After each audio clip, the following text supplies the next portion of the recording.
Hi everyone, this is Mrs. V. Chen. Welcome to my Form 6 Cost Accounting lesson number 13. So today's lesson is about job costing. And then to do job costing, we use absorption costing system because all costs, including fixed costs, are important and relevant for decision making. And then I'm going to use this practice paper to demonstrate to you how do we use job costing, to determine the cost of specific jobs which are performed according to the customer's specifications. Alright, so here we have the question in practice paper, and part A here we need to calculate POAR, and POAR stands for Predetermined Overhead Absorption Rates, and here we have the formula which is equal to budgeted factory overhead divided by budgeted level of activities. And to remind you one more time, for this budget overhead, it must be after reapportionment of all the factory overhead from the services department to the production department. So therefore, to do reapportionments, so we have this term, we call that overhead analysis sheet. Okay, so therefore, I'm going to have this part A. Here, this is overhead analysis sheets, and there are 4 departments in this question: Department A, Department B, Department X, and then Department Y. Alright, so there are 2 production departments, A and B, and then 2 services department, X and Y. And here we are also given the total budgeted manufacturing overheads are 999,000, and then of this much 599,000. Okay, so here we have total 599,000 being directly allocated to Department A, B, X, and Y. So therefore, in this overhead analysis sheet, so we have this manufacturing overheads, and then we call this direct allocation. So we just copy this figure 2,500 respectively to each department. Okay, and then the basis we call that direct allocation. Alright, and then so here we go back to the question. So after this, and then the remaining balance will be apportioned according to this percentage. So therefore, if you look at my diagram here, we start with the total budget overhead, and then we have the direct allocation of this much, so that how much will be remaining if you look at this diagram. So therefore, I have this 999,000 minus 599, so I will have this 400,000 as the remaining apportionments to Department A, use 35%, and then B and X and Y respectively. Okay, so therefore, so I go back to overhead analysis sheet. So remaining overheads and the basis, we call that apportionments. Alright, so since the remaining is 400,000, okay, so therefore, so how much will be apportioned to Department A? So that would be 400,000 times 0.35. So I have this allocated to A, and then remaining overhead times 0.3, so that would be 120,000 apportioned to B. Okay, we just follow this pattern, and then times 0.15, so this is 60 apportioned to X, and then the percentage is 20% goes to Department Y. Okay, so therefore I have 80,000. Alright, so that's all about 2 kinds of basis here. One is direct allocation, one is apportionment. Alright, so now we have 125 in Department X and then 130 in Department Y. So since X, Y are services departments and they don't produce any product, so therefore we have to do this reapportionments, okay, to make this 0 in services departments. And how do I do that? I need to reapportion this 125 to production departments, and I need to reapportion this 130,000 also to production departments. And here we have the information, okay, in the question saying that services provided by the service departments for the production departments are to be apportioned as this ratios. So services department from X, so the percentage will be 60% goes to A, and then 40% goes to B, and then 30 from X to A, and then 70% from Y to B. All right, so therefore I have this percentage for reapportionments. Okay, so therefore this is 1 to 5,000 times 0.6.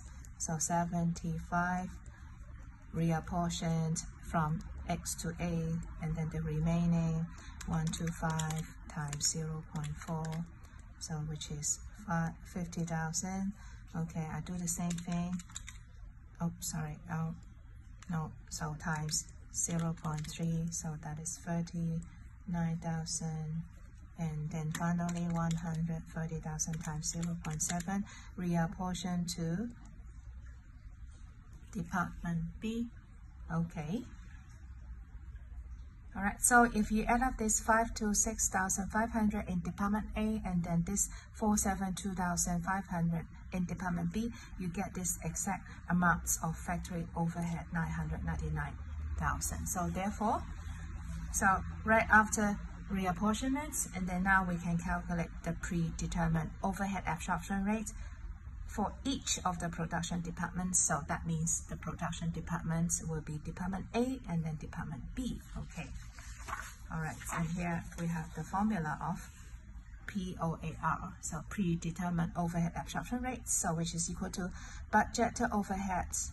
Alright, so in Department A we have this 5 to 6,500, so this is the factory overhead after reapportionments in Department A.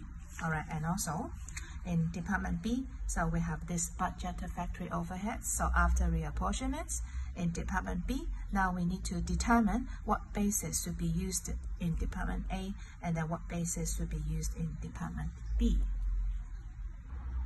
Okay, so we need to go back to the first paragraph to get some of the information in Department A, and saying that Department A has 12 direct employees, and then each of them working 45 hours per week, and then here 12 direct labor times 45, and then times 50 weeks per year. So this is already given to us in the first paragraph. So you can see Department A is very labor intensive, so therefore we can use labor, total direct labor hours, as the basis to calculate POAR. Alright, and then what about Department B? The information here is about, so there are 6 machines, and then each machine operates 30 hours, and then altogether 50 weeks per year. So per year, so that we can work out this total machine hours, because for Department B it is very machine intensive. Okay, and also now we are given the basis as well here. Manufacturing overheads are allocated to Department A and Department B based on the total direct labor hours. Okay, so this is also given to us. So use total direct labor hours for the basis in Department A, and then total machine hours as the basis in Department B. So this is reasonable, because you can see Department A being labor intensive and Department B being machine intensive. Okay, so here is the calculation of POAR in Department A. So budgeted factory overhead divided by, so this is total direct labor hour in Department A, as it is labor intensive, and then for Department B, so we have factory overhead divided by, this is total machine hour, as Department B is machine intensive. Okay, so we have finished part A to calculate POAR. Now we come to this job costing. So Joy Limited has just been asked to quote for a one-off job to produce 600 units of product H in December. So we are being asked from a customer to do this specific job. Alright, so and then what we need to do in this part 2 is to calculate the total production costs per unit of product H as required by the customer. So this is the idea of job costing. So therefore, here I have my statements. So statement showing total production cost for this particular job. Alright, so the first thing consists of direct materials. So I need to look at the information. So in Department A requires 10 cm direct material to produce 1 unit of product H, and the cost for 1 cm is $3 per cm. So therefore, direct material used in Department A will be 10 cm times $3 per cm, and now altogether we have 600 units for product H, and then for Department B, so that is 2 kg, and then times how much per kg? $8 per kg, and then times 600 units for this costs, for this job costing. Alright, so after direct material, we come to direct labor hour, and then we're given in Department A, we need 0.5 for each unit and 0.25 each unit in Department B. So therefore, this is a diagram for direct labor hour, Department A. So 0.5 times 600 required for this job, and then this is 0.25 required for this job. So altogether, so we need 450 direct labor hour. Alright, however, if you go to look at point 4, okay, so it is saying that the remaining total capacity will be only 400 direct labor hours. So therefore, the wage rate for overtime work is 130% of the basic wage rates. Alright, so we go back to the diagram. So this is 450,000 required to this particular job. However, so the capacity, the maximum capacity is only 400 direct labor hour. Okay, so therefore, what happened to the extra hour? So that is 50 direct labor hour. So we require people to work overtime. Alright, so therefore the calculation for direct labor hour will be 400 direct labor hour times, so the normal price for direct labor hour will be $50 per hour, so times 50. Okay, and for this extra 50 direct labor hour, so that will be 50 times 50 per direct labor hour. To work overtime, we need to pay extra of 130%, so times 130%. So this will be all the calculation, alright, of direct labor hour in my statement here. So therefore, the normal time will be 400 direct labor hour times 50 per direct labor hour, and then plus 50 to work overtime times 50, and then times 130%. So you can refer to this diagram to analyze point 3 and point 4 for working of direct labor hour. Finally, we come to manufacturing overhead. So how much will be manufacturing overhead in Department A? So we start with this POAR, so 19.5 per direct labor hour, as we have calculated before in Part A. So since the base is direct labor hour, so therefore in Department A, so we need to find the direct labor hour for this particular jobs of 600 units. So here, so we have direct labor hour required in Department A, so it's 0.5 direct labor hour, and then times 600 units altogether. Alright, so here will be 600 number of units times 0.5 direct labor hour. Okay, alright, and what about Department B? So this is the POAR we have worked out before, and which is per machine hour. Okay, so therefore we need the information from Part 5 here. So Department B produced 600 units, and then machine hour, which is here, this is 100 machine hours in Department B. So therefore I have this 100 machine hour. It is already for 600 units, so here is already for 600 units. So this is how we work out the total production cost for this job costing of 600 units for product H. Okay, so if you add up all this direct material, direct labor, and manufacturing overhead, you get this 61,950. Alright, so but Part B, we need to calculate the production cost per unit. So therefore, you have this total production cost for 600 units divided by 600. So therefore, the final answer for 1 unit of product H will be 103.25 cents. Okay, so that's about job costing in part D. And after that, we come to part C, and then part C, we need to work out over absorption and then under absorption.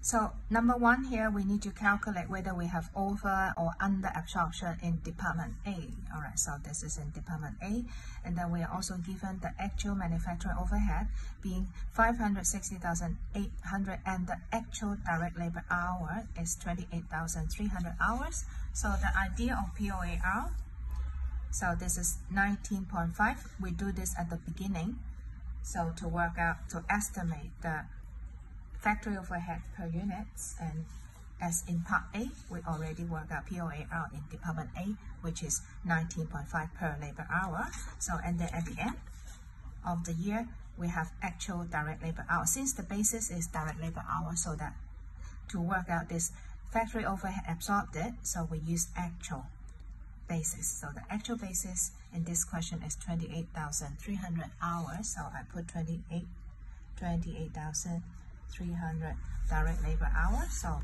how much will be FOH absorbed? 19.5 times 28,300. So I have this 551,855. So this is manufacturing overhead absorbed, which is smaller than the actual factory overhead given to us, so that we have under absorption in this question. All right, so the difference is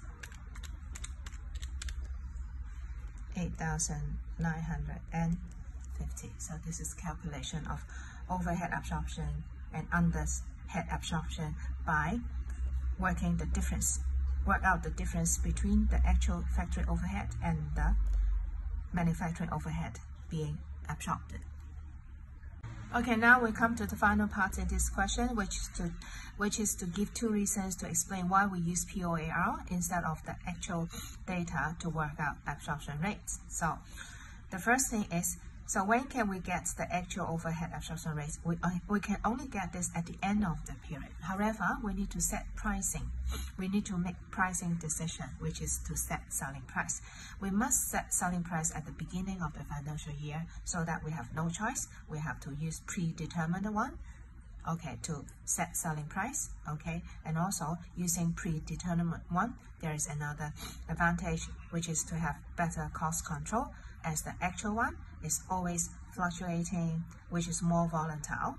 All right, so this is the reasons that's why we use predetermined factory overhead instead of the absorption rates based on actual data. All right, so that's all about today's lesson. Thank you for watching. I'll see you next time. Bye bye.